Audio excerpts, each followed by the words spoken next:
Hello everyone, welcome back to my YouTube channel. ಎಲ್ಲರೂ ಹೇಗಿದ್ದೀರಿ? ಚೆನ್ನಾಗಿದ್ದೀರಿ ಅಂತ ಅಂದ್ಕೊತೀನಿ. ಇವತ್ತು ನಾನು ಪನ್ನೀರಲ್ಲಿ ಒಂದು ಗ್ರೇವಿ ಮಾಡೋಣ ಅಂತ ಅಂದ್ಕೊಂಡಿದ್ದೀನಿ. ಬನ್ನಿ ಹೇಗೆ ಮಾಡೋದು ಅಂತ ನಿಮ್ಮ ಜೊತೆನೂ ಶೇರ್ ಮಾಡ್ಕೊತೀನಿ.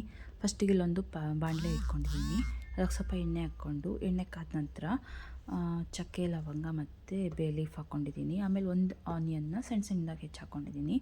ಇದಕ್ಕೆ ಸ್ವಲ್ಪ ಉಪ್ಪು ಹಾಕ್ಕೊಂಡು ಚೆನ್ನಾಗಿ ಮಾಡಿ ಫ್ರೈ ಮಾಡ್ಕೊತೀನಿ. ಇದಕ್ಕೆ ಸ್ಪೈಸಸ್ ಚಿಲ್ಲಿ ಪೌಡರ್, ಧನಿಯಾ ಪೌಡರ್, ಜೀರಾ ಪೌಡರ್ ಮತ್ತು ಯೆಲ್ಲೋ ಪೌಡರ್ನ ಹಾಕ್ಕೊಂಡಿದ್ದೀನಿ. ಅದನ್ನು ಸ್ವಲ್ಪ ಚೆನ್ನಾಗಿ ಮಾಡಿ ಎಣ್ಣೆಲಿ ಫ್ರೈ ಮಾಡ್ಕೊತೀನಿ.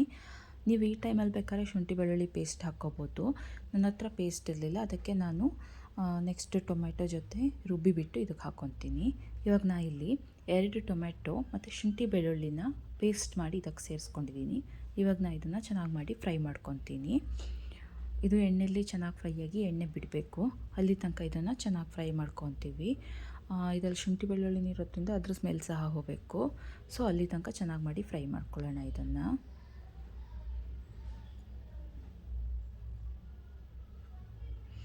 ಇಲ್ಲಿ ನೋಡಿ, ಚೆನ್ನಾಗಿ ಕುದೀತಾ ಇದೆ, ಸುತ್ತ ಎಣ್ಣೆ ಬಿಟ್ಕೊಂಡಿದೆ. ಈ ಟೈಮಲ್ಲಿ 1-2 ಸ್ಪೂನ್ ಆಗೋಷ್ಟು ಮೊಸರನ್ನ ಸ್ಪೂನಲ್ಲಿ ಚೆನ್ನಾಗಿ ಮಾಡಿ ಬೀಟ್ ಮಾಡಿ ಇದಕ್ಕೆ ಸೇರಿಸ್ಕೊತೀನಿ. ಮೊಸರು ಹಾಕೋದ್ರಿಂದ ಗ್ರೇವಿ ತುಂಬ ಚೆನ್ನಾಗಿ ಬರುತ್ತೆ ಮತ್ತು ಒಳ್ಳೆ ಟೇಸ್ಟ್ ಇರುತ್ತೆ.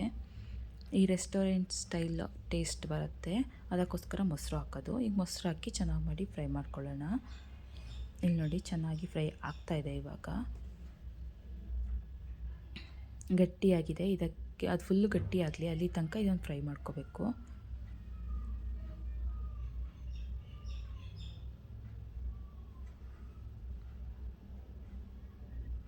ಇದಿವಾಗ ಮಸಾಲೆ ಎಲ್ಲ ಫುಲ್ ಗಟ್ಟಿಯಾಗಿದೆ.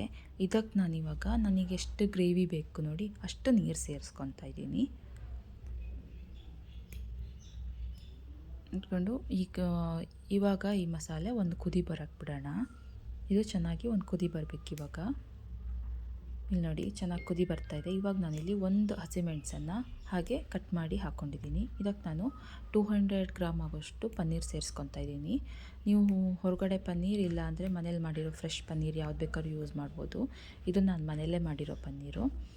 ಇದಕ್ಕೆ ನಾನಿವಾಗ ಕಸೂರಿ ಮೇಥಿನ ಕೈಯಲ್ಲೇ ಕ್ರಷ್ ಮಾಡಿ ಸೇರಿಸ್ಕೊಂಡಿದ್ದೀನಿ. ಹಾಗೆ ಒಂದು ಅರ್ಧ ಟೀ ಸ್ಪೂನ್ ಆಗೋಷ್ಟು ಗರಂ ಮಸಾಲೆ ಸೇರಿಸ್ಕೊಂಡಿದ್ದೀನಿ. ನೀವು ಈ ಟೈಮಲ್ಲಿ ಬೇಕಾದರೆ ಬೆಣ್ಣೆ ಸಹ ಸೇರಿಸ್ಕೋಬೋದು, ನಾನೇನು ಸೇರಿಸ್ಕೊಂಡಿಲ್ಲ.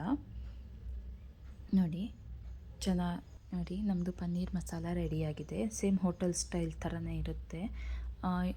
ಪೂರಿ, ಚಪಾತಿ, ರೋಟಿ ಎಲ್ಲದಕ್ಕೂ ತುಂಬಾ ಚೆನ್ನಾಗಿರುತ್ತೆ. ನೀವು ಒಂದ್ಸರಿ ಮನೇಲಿ ಟ್ರೈ ಮಾಡಿ. ನಿಮಗೂ ಒಂದು ವೇಳೆ ನನ್ನ ರೆಸಿಪೀಸ್ ಇಷ್ಟ ಆದರೆ ನನ್ನ ಚಾನಲ್ನ ಲೈಕ್ ಮಾಡಿ, ಸಬ್ಸ್ಕ್ರೈಬ್ ಮಾಡಿ. Thank you for watching. Thank you all.